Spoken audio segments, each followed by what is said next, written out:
Hello medicos, welcome to Medic Talks. So आज हम 8th observation by doctor James Tyler Kent इसके बारे में बात करेंगे। इस ऑब्जर्वेशन में सर कहते हैं कि some patients prove every medicine that is administered to them. Means patient को कोई भी आप मेडिसिन दो उसको वो प्रूव करता है। उस मेडिसिन के प्रूविंग में जो सिम्टम्स मिले थे वही सिम्टम पेशेंट को वो मेडिसिन एडमिनिस्टर किए जाने के बाद हमें देखने को मिलते हैं।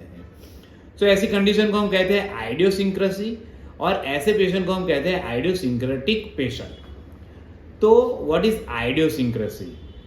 Idiosyncrasy is defined as a peculiar corporeal constitution which has a disposition to develop more or less a morbid state by those kind of agents which are non-harmful to other individuals.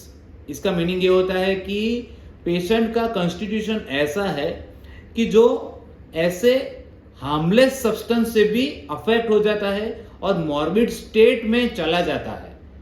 ये harmless substances दूसरे individuals में कोई effect produce नहीं करते हैं। तो इस type के पेशेंट को हम कहते हैं आइडियोसिंक्रेटिक पेशेंट। नाउ अगर आपके पास भी ऐसा कोई केस है तो पेशेंट को जब भी आप प्रिस्क्राइब करते हैं तो पोटेंसी सिलेक्शन में आपको बहुत ही ज्यादा ध्यान रखना है।